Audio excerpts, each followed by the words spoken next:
Hey there everyone, welcome back to Living in Charlotte, NC, your go-to channel for everything about life in the Queen City and the surrounding area, neighborhoods, suburbs, all that good stuff. I'm Dave DeSilva, a 24-year resident of Charlotte and a 22-year real estate veteran with Long Tap Realty, brokered by eXp Realty, of course, right here in Charlotte. And today what we're going to do is we're going to dive into the top 5 things people love to hate about Charlotte. Now, don't get me wrong, I love this city and hate is a strong word, but like any place, Charlotte has its challenges, which are coming up, so stick around.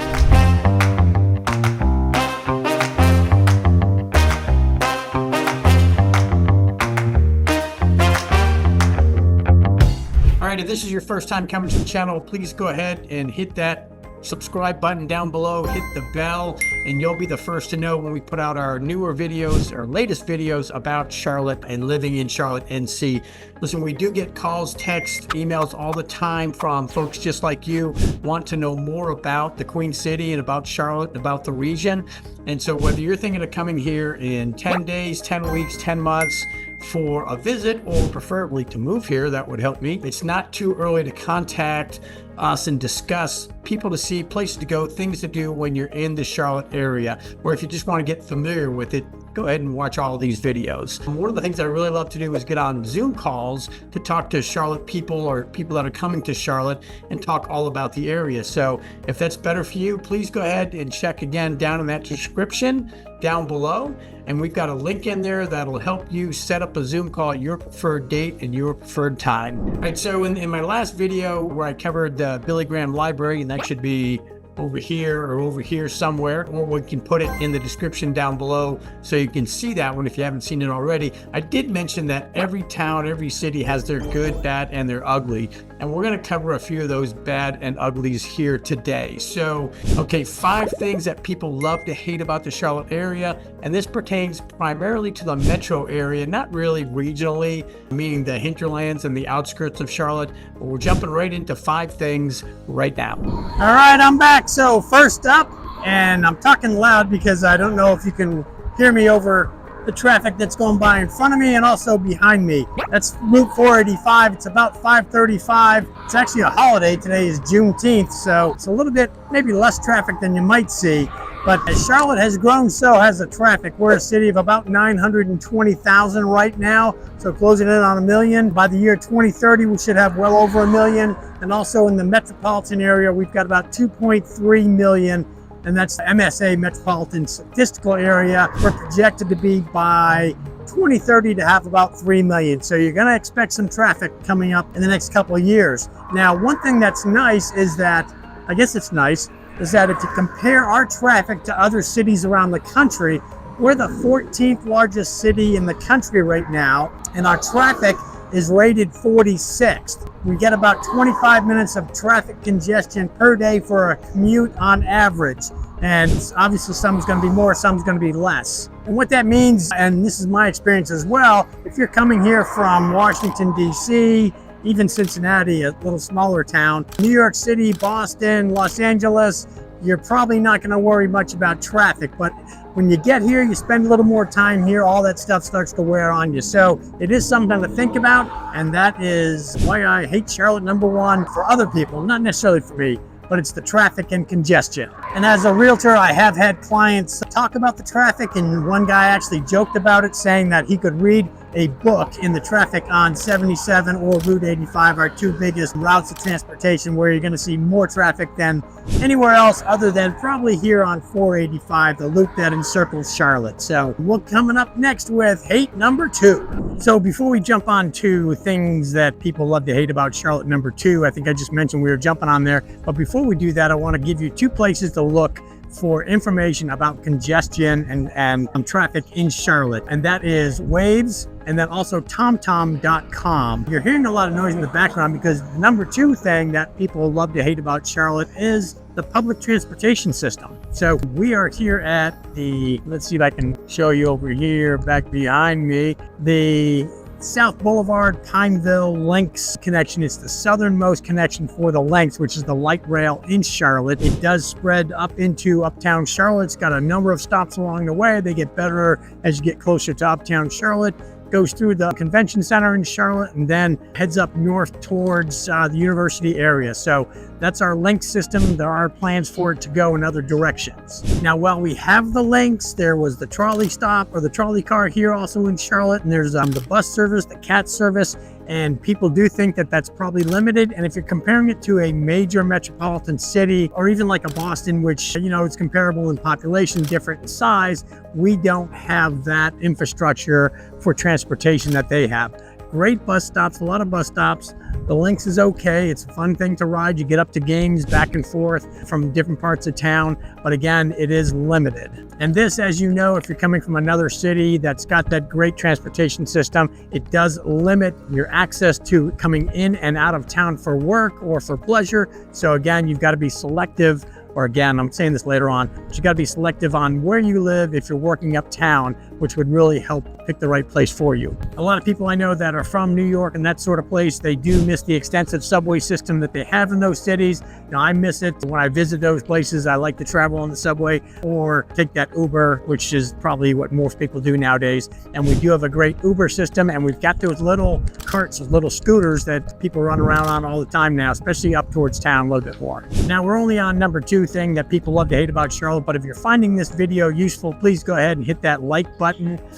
Like I said before, go ahead and subscribe. We'd be happy to go ahead and get some information for you. We'd love to provide that information about what it's like living in Charlotte, so please go ahead, like I said, hit that subscribe, hit that like button. So one thing that I find that is great about Charlotte, they've done some pretty good planning on in some senses. And before we leave you with the issues of transportation around Charlotte, I want to show you, actually I'm going to show you a little bit. This is that South Boulevard station. Up on top of that parking lot that you see there are about 2 full-size, maybe 4 full-size soccer fields behind a school, an elementary school. My son played soccer up there when he was a youngster, so they've really incorporated, you know, continuing that school's playground area, youth soccer area, and all that good stuff into one of the transportation hubs on the south side of Charlotte. Issue number 3 that people love to hate about Charlotte, and that is the urban sprawl.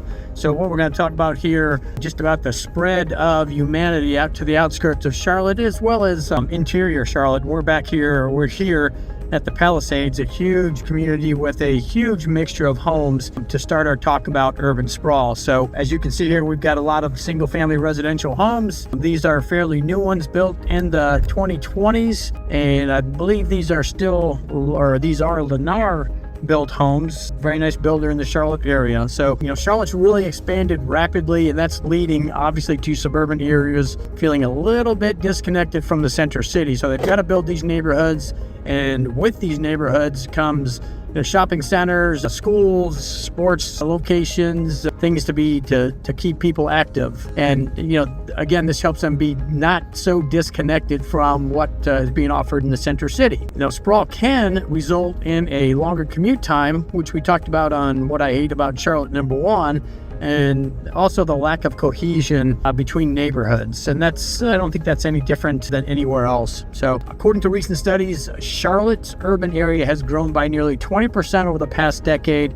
And by 2030, I did mention this earlier, the population of Charlotte will be well over 1 million and closing in on 3 million in the Charlotte metro area. And Charlotte is currently, again, the 14th largest city in the country and the 22nd largest metropolitan area in the United States. One thing a lot of these new neighborhoods they try to do is add in some rolling hills, some wetlands, some greenery to the neighborhoods to give them more of that country feel, even if they are just on the outskirts of Charlotte. So that helps ease the pain of being away from the city if you're a city dweller, but also is very inviting for those who like that little country feel. So again, we're going through that same neighborhood that we just passed through. Part of it was those smaller single-family homes, and this is kind of the entryway into the neighborhood. And that's the Palisades. So to show you some of the results of the urban sprawl down in Charlotte, here's a brand new school on the right. You've got Palisades High School, and I believe there's a middle school in there as well. But we're going to be coming up into some of the multifamily homes. There's Palisades Elementary School, and I should have said, the Palisades High School a little bit further up here. But these are the result of urban sprawl. You know, you've got to have schools for your kids when you move a little bit further out from town. This is all still in Mecklenburg County, city of Charlotte. And one of the things that me as a real estate professional, I see all the time firsthand is how this sprawl affects home buyers. And clients are surprised at how far they need to travel to get from one side of the city to the other. Charlotte's pretty big, as I've said. It can take you 30, 45 minutes to get from the south side all the way up to the north side on the 485 loop, depending on traffic. It's something to keep in mind if you're considering moving here, and it's a question that I would love to talk to you about and give you some answers and some solutions. If you'd like to get on a Zoom call, just go ahead and find that description down below. Let me talk again about the Zoom call. That it's in the description down below, a link where you can get on a call with me and talk about anything you want to know about Charlotte. But with that urban sprawl comes a link back up to what I hate about Charlotte, number one, which was the traffic and congestion. And this is not too bad. You can see the traffic up there. It's about 1:30 on a Thursday. Not too bad. But again, as we're talking about urban sprawl, we're looking at the multifamily homes on the right. We're going to be coming up to a number of shopping centers. We're on Route 49 as an FYI, which is South Tryon that turns into York Road behind me to the west, and then crosses over the Buster Boyd Bridge over Lake Wiley into South Carolina. So again, South Carolina and Charlotte are side by side. As we head north, we'll be heading into Uptown Charlotte. This road will take us pretty much right into the Uptown area. But on the flip side of the urban sprawl is, and this is my opinion, there's plenty of awesome suburbs just outside city limits, and plenty of neighborhoods that are still in Charlotte technically, maybe in the county, but not necessarily in the city, that are just awesome places. And the closer you get in, obviously, to your workplace, the easier you have for a ride and the less wait time. But if you're moving here and you already know where your work location is, that's great. You can be very selective and pick a neighborhood or suburb with easier access to your workplace, which is fantastic. And obviously, would be the thing you want to do is know where you're working before you get here. So that's about it for our urban sprawl. As you can see, I don't know if you see that aircraft overhead going into Charlotte Douglas Airport. Easy access, 15-20 minutes from here, again depending on traffic. You're seeing the Fridays, the McDonald's, the Five Guys, the Marshalls, all the shopping areas up and down Route 49 here, which is I think a plus for those that are living in the area. All right, to wrap up our section here, number 3 on urban sprawl, you can get more insights, great places to go on urban sprawl and city planning at bloomberg.com/citylab. Look out for the train tracks. And smartgrowthamerica.org. So that's bloomberg.com/citylab and smartgrowthamerica.org. Now, next is number 4 things you love to hate about Charlotte, and it's the humidity and heat. All right, so number 4, let's talk weather, and that's heat and humidity, the 4th thing that people love to hate about Charlotte.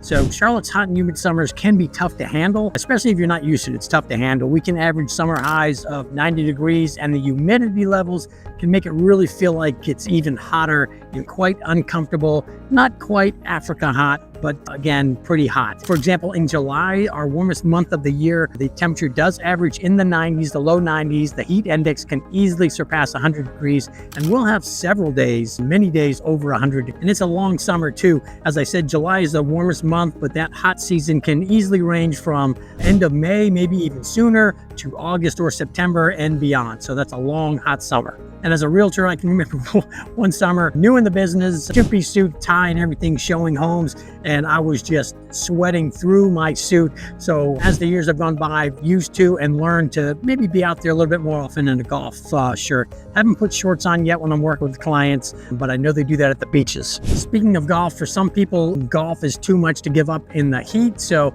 I've got a little bit of this video here. I want to show you somebody I bumped into out here at this golf driving range, and let you know what some of these native Charlotteans do when it gets really hot. So take a look at this. Well, here's one of the things that Charlotteans do when it gets hot. They go out to the driving range and hit some balls and get even hotter. And this happens to be a friend of my son's, Adam, who grew up across the street from us. And what does he think about it out here right now? It is hot. Yep, it is hot. So what do? You grab a drink from Middle James Brewery, quench your thirst a little bit, then you get back out there and drive a few more balls. And by the way, that other beer was mine. Yeah. Okay, so as you notice, he's got his golf swing down, having a good time. That's Adam, a friend of my son's. We bumped into each other here at the Middle James Brewery in Pineville. Talk about the heat and humidity, because it's a pretty warm day out. It's about 90 degrees. Towards the end third of June, it'll get a lot warmer, but it's getting a little bit humid. And one of the things obviously you can see is that he's going to quench his thirst with one of these little Middle James beers to make them feel a little bit better out here in the heat. So if you're moving here, it's something to definitely be prepared for, be aware of it, especially if you prefer or come from cooler climates like my family has come from, and a lot of buddies experience up in the New England states. Although Manchester, New Hampshire today, I'm told, is going to be 98 degrees. Hotter than here in Charlotte, and that happens too. So for more detailed information, you can give me a call on Zoom, talk to me about it, and I'll tell you what's going on, especially this summer when we're going to be right in the midst of it pretty soon.